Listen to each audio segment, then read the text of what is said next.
So Arthur, thanks a mil for coming in to join us. Pleasure. It's the 20th anniversary of Father Ted. So I believe. I think, as I was saying to you there, we seem to have reached peak Ted on the website. We've been talking to all sorts of ex-priests in the last couple of days. Yeah. Interestingly, I was just talking to Brendan Grace this morning. And, he mentioned that he met with some people at some reunions recently, and I know for the 15th anniversary he did the documentary.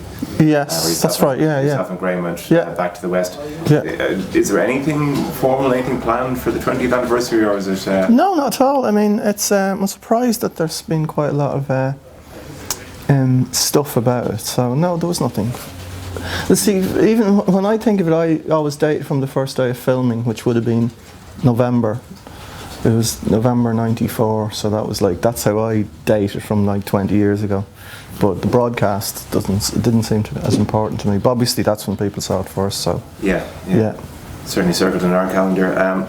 If you don't mind, we asked readers for their questions, so I have tons of geeky fan questions. I'll do my best. About Mrs. Doyle's first name and Wendy Shepherd Henderson. I'll do my best, my very best, to answer your questions. Things like that. So thanks for indulging us.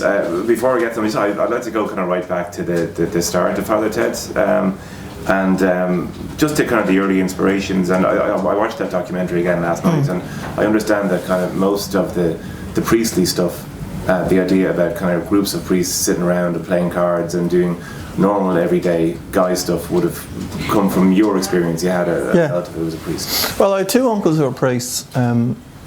One was the oldest. This is my mother's family. One was the oldest in the family, and one was the youngest. And the oldest had stayed in Ireland, and he was a parish priest around Mullingar and places in the Midlands.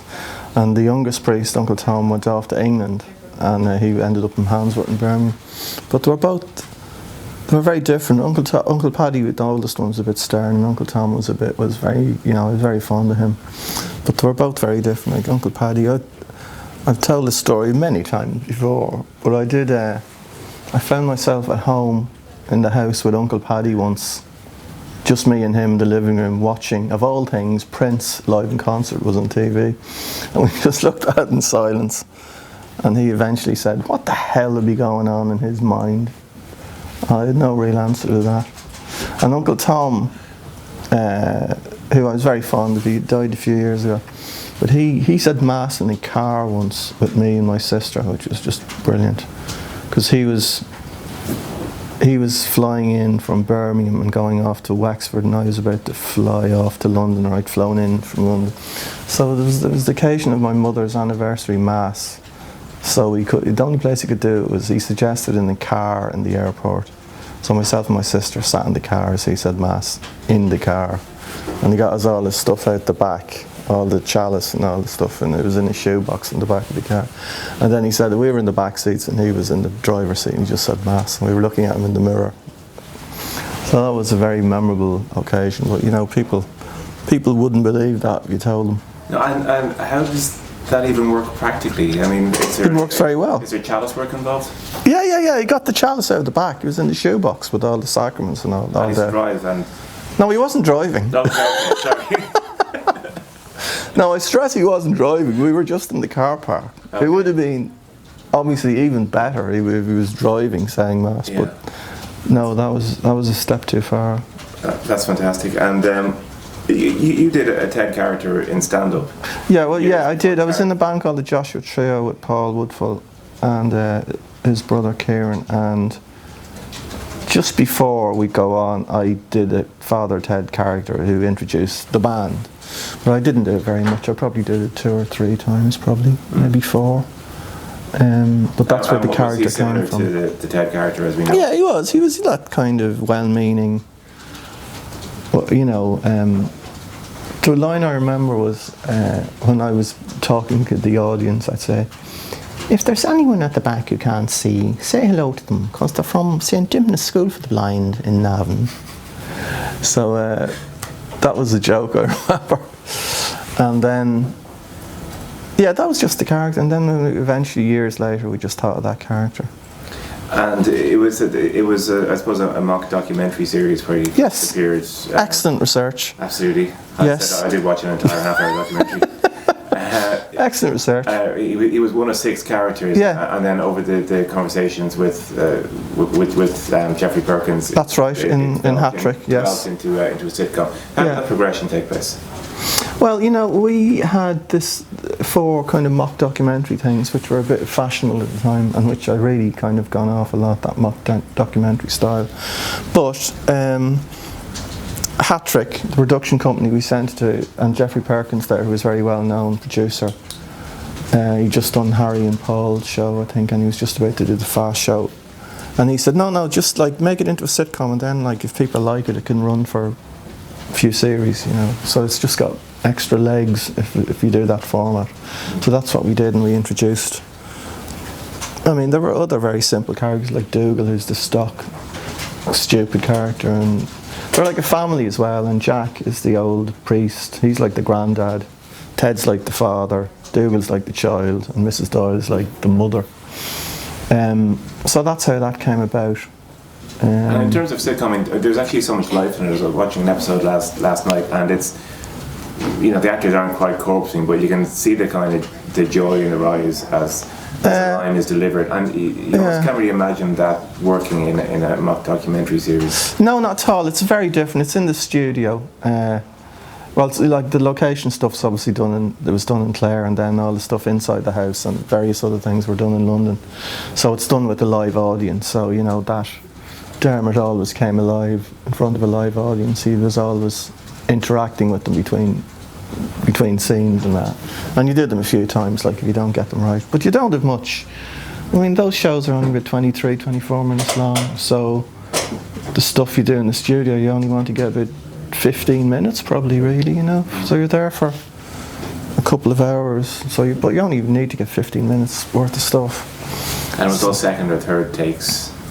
You usually do 2 or 3 takes probably, but just have a choice, But it could take a few hours. It could take 2. The audience could be there 2 hours or something, and they normally work the opposite the way you want them to, because they're very full of laughter at the beginning and up for it, and then after 2 hours they're kind of, they've lost energy. Whereas you want it to work the other way around. You want it to kind of build, but it doesn't really work that way. But obviously by the time we did the second and third series, like the audiences knew what the show was, whereas the first series they didn't know what it was. How much of an influence, and how aware you of Father Trendy, the character? Very aware. On the live mic. Very aware of Dermot. I kind of knew Dermot. I'd sent stuff in to Scrap Saturday, and I liked that show a lot, so I did know Dermot a bit. I think I knew him through Declan Lynch. He was a journalist, and so I knew Dermot. I didn't know Frank personally, but I knew him from he did Holt's Pictorial Weekly, obviously, and he did a radio show called the Glen Abbey Show, which I used to love when I was a teenager. So Dermot we had in mind, Frank we had in mind, and Ardle we had in mind, and as a lot of people know, we had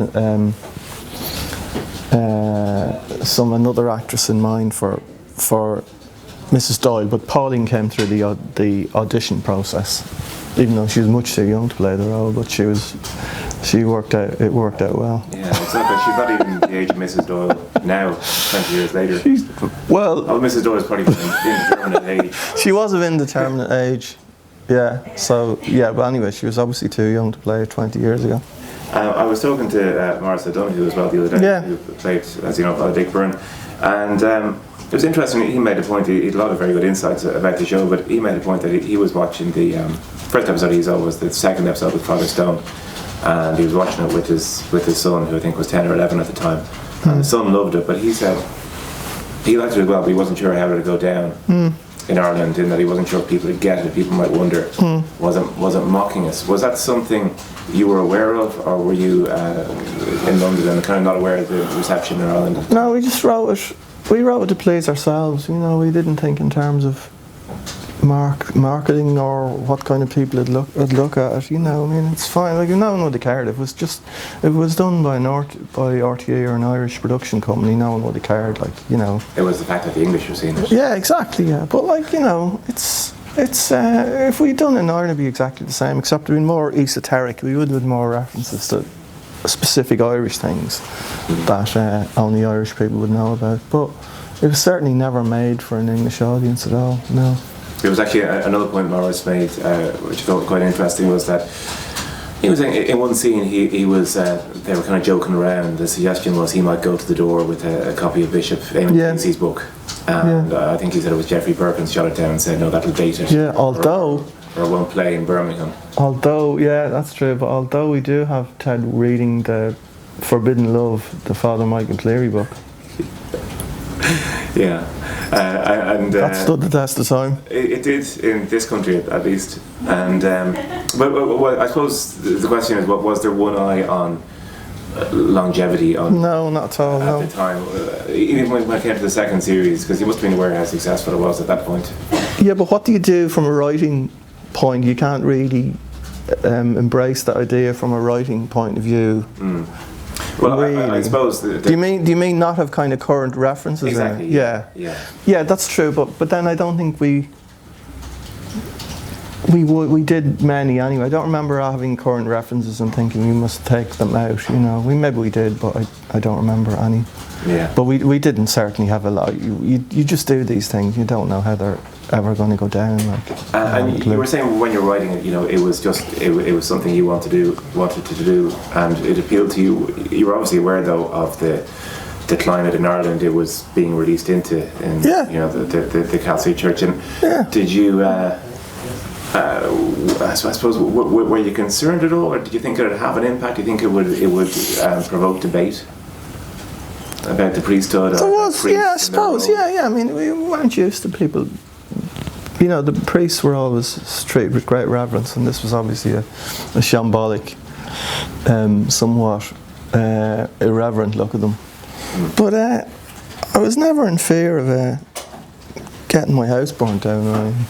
I mean, there are some religions that might take affirmative action, but I think the Catholic Church, luckily, isn't one of them. Yeah. Moving on.